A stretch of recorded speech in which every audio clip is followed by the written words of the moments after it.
All right, you're watching TVC Breakfast. Let's get to our first discussion. Now, investigation is underway to secure the release of passengers kidnapped by unknown gunmen who attacked the Igueben train station in Edo State. This attack is coming about 10 months after the Abuja-Kaduna train attack. Although some of the victims have been found with the suspect arrested, it still leaves the question as to the level of security in train stations. With the roads being unsafe, air transport expensive, and now rail transport proving to be not secure, what other options do Nigerians have traveling interstate? These are the questions in the minds of Nigerians. Joining us in the studio is a military veteran, criminologist, and global security analyst, Dixon Osaji. It's nice to have you join us this morning. Thank you, Mike, for having me. And let me say Happy New Year. Happy New Year to Even you the New Year is a little old now, but then It's 10 days old. It's 10 days old. Mike, Nigeria looks good on you. Wow. Yeah, it looks so nice, man. Wow. It's good to hear that. Yeah, but it looks better on you. Of course. Nigeria is a great nation. Oh, no, of course. We still believe in the country. Yeah, we'll rise All right, again. now let's get to this disturbing issue that Nigerians have been talking about. The point is, the last time we had the train attack, at all in this area, in this manner, was the one between Abuja and Kaduna. Yeah. Where some persons died and some persons were kidnapped. In fact, people have not recovered from that shock up until now. And then just into the new year, we're having this in Igueben, in Edo State, where nobody really expects that this should happen. What do you think is going on here? Well, if you say nobody expects this should happen, I would not agree because that simply means we are accepting the risk in our territorial space. You understand? When the incident in Kaduna took place, I had expected the Minister of Transportation, to project some reasonable security, applications in place. In September, a 11-man committee was set up by the Federal Executive Committee, and the essence of this 11-man committee is to, look into the threat factors within our transportation system and project or advise possibly security processes that should mitigate this. But nothing has been done. Igueben, I was in Igueben 6 months ago. It's just 10 minutes to my hometown. And when I got there, I was supposed to go to my hometown that night. And one of the guys told me that, hey, this environment is not safe. Can you spend the night? I said, what do you mean? He said, the threat here is on the high rise. So this is 6 p.m. Someone was telling me that the environment is not safe. But I still took the risk and get to my hometown, which is very close to Igueben, 10 minutes ride. That tells you that we've been perceiving the threat. Are you with me? Now, if you have identified the threat, what are you expected to do? Because what I see going on now is responsive mechanism. I saw a lot of security agents being projected at the Igueben filling station, rail station. That is not expected to be the case. When an incident transpired, it's right time for us to carry out a post-mortem analysis to ascertain the reason why this incident transpired. How did these guys get access into the train station? We're talking about transport security here, critical infrastructure. When you and your colleague was talking this morning, you made very good points about critical infrastructure. These are infrastructure that, house the Nigerian people, that move Nigerian people from one place to another. If we don't spend more time and resources on critical infrastructure or protecting our critical infrastructure, Nigeria will continue to live in a state of fear. And when you and I lived in a state of fear, security has been defeated. Are you with me? So moving forward, the minister was in Edo State yesterday, and he was talking about integrating the community and the state security network. I had expected that to happen. We borrowed our constitution from Americans. Are you with me? Why didn't we borrow the American security strategy that is keeping the state safe, even though we have some sort of activities happening there? Because the whole essence of crime prevention is to reduce the crime rate. I will tell you, crime will live with us till eternity. But we need to mitigate it to as low as reasonably acceptable so that you and I can apply the Nigerian ways without being We scared. listened to the managing director of the Railway Corporation of Nigeria, and he was saying that, as a fallback from that attack in March of last year, there had been some form of enhanced security with installations here and there, but he still, kind of gave room that there would still be these criminal elements who will want to, beat Nigeria at its game. Is that what you see here? No, I disagree. I disagree. You see, security is achievable. And let's just say the truth. Security is achievable. Because he talked about surveillance equipment. The whole essence of CCTV camera is just made for two reasons. To curtail crime in progress and also for a post-mortem analysis, that is after the occasion of crime. Now, crime in progress is, if these guys, like, just for instance, these guys, they didn't disappear to the train station. They passed through some routes, before accessing the train station. Now, what are the delay mechanisms our train station leaders are supposed to put in place? Because if you don't put in delay mechanism, criminals will act swiftly and succeed in their crime. The whole essence of crime prevention is to delay the criminals and also to deter the criminals and also to prevent them from carrying out their illegal activities. So even if they take off from, that point, there should be this delay mechanism. There should be this delay mechanism because, first of all, for you to succeed in a crime, when you look at a crime triangle, for example, for a crime to take place, three things must be present. Now, the availability of that substance, that is the human being here, which is so desirous to these guys, then the desirability, then the opportunity. For example, if you keep a phone that is what, I don't want to mention name, so I don't market some product. If you keep a phone that is worth 1 million naira and another phone that is worth 10,000 naira, as a criminal, which will you desire? You desire the one of 1 million. So that is one angle of the crime triangle, desirability. Then opportunity is the last arm of the triangle, you understand? That has to deal with security component. Do not allow the criminal to exploit your vulnerability because your vulnerability is the criminal's opportunity. So what we need to start doing is to cut off the vulnerability. Carry out an assessment like you rightly said. Because if an incident happened in Kaduna, it's right time for the minister to set up some panel or some investigation team or some security analyst to carry out an assessment of all the train stations. The whole essence is to prevent the occurrence. But it will happen in point A, happen in point B, happen in point C, and how what we see is responsive. I would not want to say they're not trying. They're trying their best, but their best is not good enough. They need to start looking at protecting lives and property as topmost priority because human lives are irreplaceable. If you are gone, you are gone, and nothing can be done about that. So for us to succeed in our area of security, the Minister of Transportation needs to integrate security components. When you talk about delay mechanism yeah. within can you give us an idea so we know what that could be in a place like Igueben, for instance? Thank you very much, Michael. You're so intelligent. When I came in here this morning, I passed through some access control components. The first gates, second gates, get into the premises, I passed through a door. Pass another door. This is the third door I got into the station. That's what we call delay mechanism. Because if, for example, I had succeeded in beating the first men at the gates, are you with me? We call it layer of protection. Layer of protection. Step 1, concentric cycle. If you beat the access control, step 2, you should not beat the security men at the gate. If you defeat the security men at the gate, then you should not defeat all the physical measures in place, either natural measures or technological measures in place. Or digital. If you defeat that, then gaining access to the target, which is the asset, should not be swift. Now, at the train station, looking at the distance of our train station, surveillance equipment will play a good role, The essence of surveillance equipment is to deter those guys psychologically because nobody wants to be watched. It will send a psychological deterrence. We call it psychological deterrence in the sense that, hey, maybe these guys are watching us. Maybe they are seeing what we are doing. That is the essence of surveillance equipment. Then, if they get access, like the train station where our citizens are boarding, they should be able, to protect the train station, have a perimeter fence within that angle and make it a layer of protections. And we should have security force projected in every train station. Not when incident transpired, you start seeing our security agent pumping in there and whatever the case may be. That tells you that we need to start looking at manpower as well. If we don't look at manpower, these guys will continue to switch. And for these guys to succeed, they'll usually carry out surveillance. They look at, hey, man, this place is vulnerable because no criminal wants to go and act in a place that's not vulnerable or where you have high presence of security measures. They know that they don't want to die as well.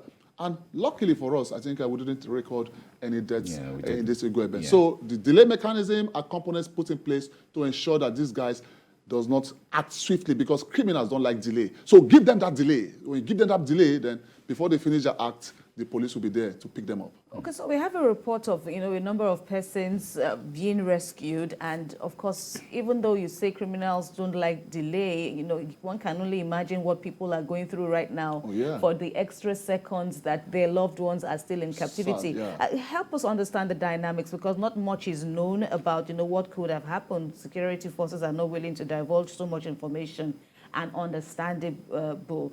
That's understandable. What help us, try to bring out, possible links to what we are missing in this whole puzzle that we have on our hands now? Well, what we're missing here is certification of crime.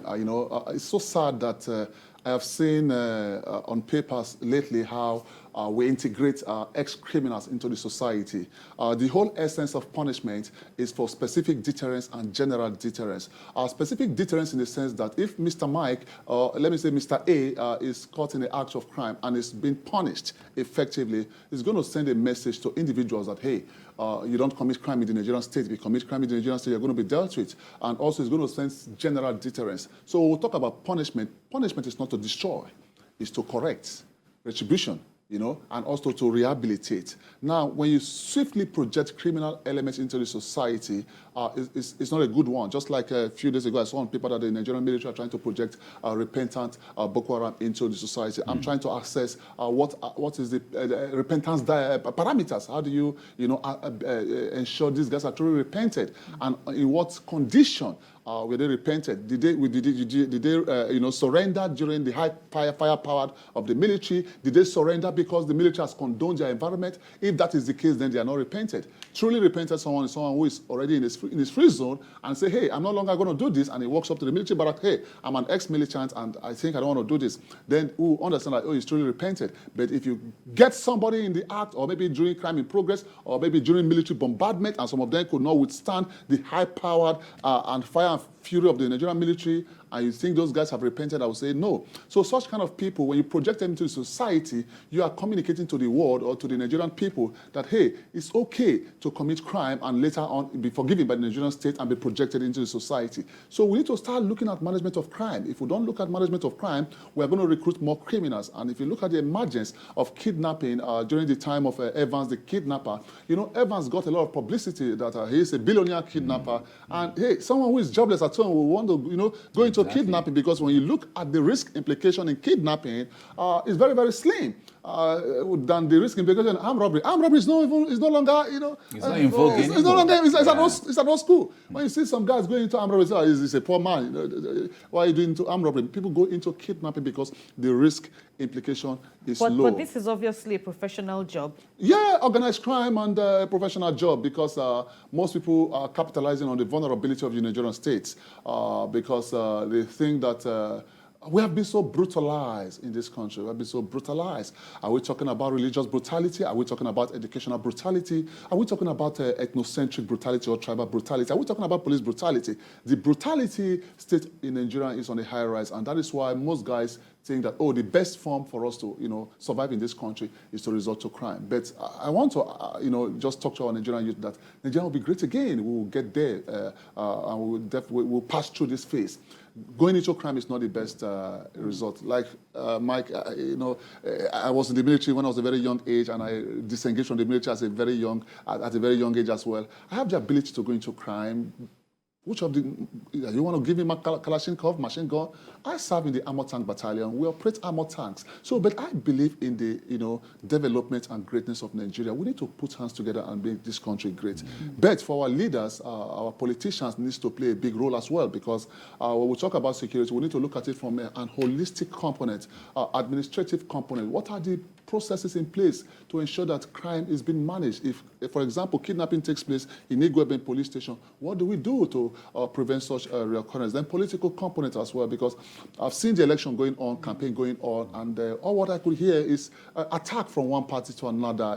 See a lot of people talking, projected conflict into the Nigerian space. They fail to understand that if anything goes wrong, the Nigerian police, the Nigerian military will pay the supreme price. And these guys that talk anyhow, they don't have anything to lose. We need to start, taming our tongue as well. Because if anything go wrong with this country, we don't have any other country than Nigeria. Oh, no, of course. This is the country we have. Yeah. Now, let's talk about the implications of ransom payment. Wow. Now, so far we're hearing that these people, from the reports we're getting, that these people who conducted or carried out this kidnap have reached out to families and are asking for 20 million naira each. Oh, yeah. I wonder where they're going to get that kind of money. But the point there is even the issue of ransom payment.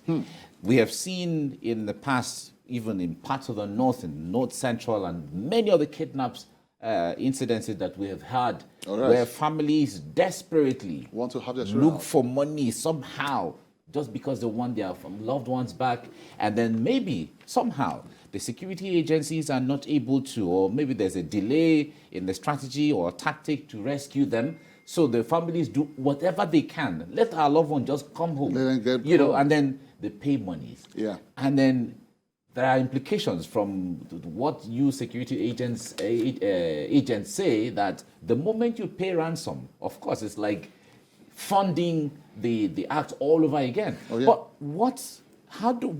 where do we go from here? Because the National Assembly, the government has criminalized the payment of ransom. But here we are in the reality of things. Yeah, you see, your question is very sensitive because sometimes there was a time I was on air and I was trying to condemn ransom kidnapping. Immediately I stepped out of the studio, someone sent me a text saying, what if it's your younger brother? What would you have done? And I actually carried out an assessment of that. And I said, truly, if it's my younger brother, I will pay. But first of all, we need to look at the causative factors. You know, when an incident, just for example, if you go to the hospital and you tell the doctor you are not feeling well, you carry out an assessment of your entire body system and know the root cause analysis, what transpired, or the causative factors. How do we arrive at this stage? That's the first question we need to ask ourselves. And what do we do from here? Basically, we have various classes of kidnapping. You know, when kidnapping started in Nigeria, it started many years ago, but the first big one we have that went global was Evans, the billionaire kidnapper, you know. You guys were addressing the billionaire kidnappers, you know. So when that happened, a lot of people, you know, begin to protect themselves. You know, Evans kidnapper is classified as high net worth kidnapping because we have various types of kidnapping. You know, kidnapping of these big boys and the big shot are high net worth kidnapping. Now, the Edo kidnapping, the rail station kidnapping is classified under express kidnapping. You know, in express kidnapping, you just want to get something, whatever you want to get, and say, let's have these funds and so that we can take good care of ourselves. There's no particular target. No particular target. Okay. As it is now, anybody can be kidnapped. Even a beggar on the roadside can be kidnapped. Now, what we need to start looking at is what is the objective of these guys? You know, why do they go to the train station? They could just, you know, stay on the highway and kidnap any person. Now, when it comes to a crime, each time government facility is being targeted, is to shame the government, is to, you know, embarrass the government, is to tell the world that this country is nonsense. But something I need us to understand is that in any given situation that has to do with the national security or our defense, government are the first victim. Now, in kidnapping, when you kidnap people in the train station, who is the victim? Those people in the kidnap den, they are not the victim. They are the secondary victim. The first victim is the government. You know, if the government do not, because this money is not going to come from the family. They know that the government is really going to intervene and also try to rescue these people. So going by your question, if we want to stop this, what we need to start doing is that we need to start protecting our facilities. Because if you create vulnerability, this is what you get. So when you close up that vulnerability, you won't get this. But I will tell you for free that whatever the case may be, if our government start passing into law that kidnapping has been criminalized, for you to pass that into law, ransom you need payments, ransom payments. or even Yes, kidnapping. Yeah. yes. A ransom payment, I mean to say, is what's it called? Is criminalized. Then you need to do what we need to understand that you are doing your best. You need to put in security measures in place. Don't just come and say it's criminalized. No. What are you doing about your critical infrastructure? Are you putting in all the security measures in place to ensure that these guys do not take our people swiftly? Because whoever is kidnapped in the government facility, is the duty of the government to release those people and pay those ransom. Now, whatever these guys are demanding for, the family are not expected to pay because they were in the government facility when this incident transpired. Yeah. So the government will be held accountable for this. And the family of those train victims should sue the Nigerian railway station for lack of protection mechanism, because if you don't protect your facility that houses Nigerians, you will be held accountable. For example, Mike, if you come to my house and you are right inside my master bedroom or my sitting room and something happened to you, I will be held accountable because you're already in my premises, you're already in my facility. I owe you duty of care, I owe you duty of protection. So government owe Nigerians in all our critical infrastructure, by road, by air, by rail, duty of care. Whatever happens within those facilities, the government will be held accountable, and they should pay for it. So for government not to be paying such voluminous amounts of money, they need to spend money in securing our critical infrastructure. We seem to have come to a point where maybe there is a kind of a debate as to whether is security solely government's duty or is it everyone's duty? Because you said earlier on that they don't just decide and then strike. The possibly would have been surveying the entire area. So, but in this case now, what springs to mind is the people living around. Could they have missed this? Could they honestly have seen anything that could have helped the government somehow? Where do you stand in this, even though you say all along that government should do the needful, be proactive and beat these guys at their game? But where does the government, draw the line? How much of trust should the people have on the government? And this back and forth, where do you stand in that? Yeah, a very intelligent question. You see, security, most people say security is everyone's business. Security is not everyone's business. It's the business of the government and the security agent. You are being paid for what you're doing. Just like telling me that medical or doctoring is everyone's business. No, it's solely the business of the professional. So security is the business of the professional. Bet is everyone's concern. There's a clear difference between considering concern and something be your business. Because if it's your business, you will not allow your business to crash. You understand? So it's everyone's concern. Now, I said earlier on that we borrowed our constitution from the American system.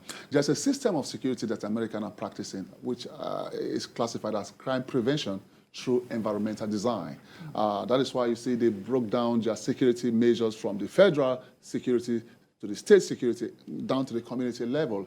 But here we are practicing a centralized policing system. If anything transpired, everybody runs to Abuja. Now the incident that transpired in Edo State has been centralized. It's now government's problem instead of being Edo State problem. But the railway station is a government facility. So now, if we want to get it very right, is that what we need to start doing is to integrate society. Like the minister was in Edo State yesterday, like I already said earlier on, what he wanted the people to do is to ensure that employ most of the Benin youth, the Edo State youth, so that they will also synergize vigilantes and everything to synergize with the government security agent. But the question is, who's going to train those guys? Because I told you, Edo State is my state. Igueben is just 10 minutes from my hometown, within that vicinity. What we need to start looking at is training.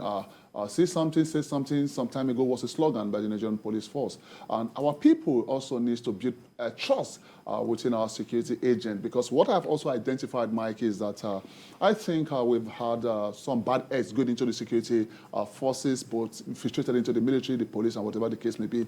The military and the police people needs to also, carry out an in-house cleansing to ensure that they take out these bad guys, so that when you pass an information to the Nigerian police or to the Nigerian military, such information will be utilized and, response mechanism will come to play. So going forward, what they need to start doing is that they need to build a holistic network whereby the citizens will also collaborate with the youth and also ensure that whenever crime is in progress, there's going to be a responsive factor, not just for us to respond after the occasion of crime. When you respond after the occasion of crime, security has been defeated. All right. I wonder what role the traditional rulers, and she mentioned residents and people who live around, Igueben particularly. From the other report we got that the president of the area customary court was also kidnapped.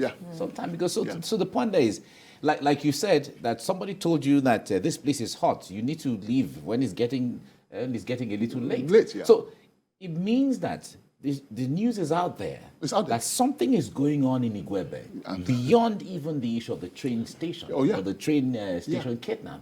Now, and we have a traditional ruler who is supposed to be custodian of the people, knowing everybody that is there, ensuring that he has he has a network of everyone who is within his domain. What kind of collaborations should go on in that regard that traditional rulers who know the terrain, who know the villages, who know every part of where these people can take, should be covered, and then let them also letting security agencies know. Michael, you know the bad thing about this is that this criminal element, they can even kidnap a native doctor. Are you with me? They can even kidnap an herbalist or even a witch. So traditional rulers, some of them are scared. Some of them don't want to come on board and just be the pinpoint, because security is systematic. Once the enemy perceive that you are trying to stop them from carrying out their act, you're going to be a major target. But the traditional ruler of Igueben, listening to him speak yesterday, His Highness, he said very clearly that he has been sending his people to comb the bush, and that they are getting good results. But for me, like you rightly said, the threat has been hovering around Igueben. That means threat perception. Now, when you perceive a threat, what do? You don't just say, oh, let's our people keep patrolling. No, you need to make that environment ungovernable for those criminal elements, because what I observe is that they came through the bush. That tells you that they've been living in the bush. Now, what business do Nigerians or some citizens have to do in the bush if you're not going to farm to cultivate or, carry out your farming activities? So anyone found or seen in the bush should be perceived as an enemy. That is where surveillance comes to play. That is where air patrol comes to play. Then we need to start looking at air patrol as well, because we have security agents that we need to project more funds in air surveillance, so that maybe once in a while our security agent goes around, carry out helicopters and patrol, or even drones. Or drones. They talk about drones now. That's the new way to go. Absolutely. All right, we have to leave you here now. Thank you so much, Dixon Osagie, for coming on the program. Thank you, Mike. We really appreciate what you do and the trainings that you've been carrying out. We are abreast with some of the things you're doing. Thank you so much. Keep it up. Thank you. Thank you for all you do as well. Thank you. All right.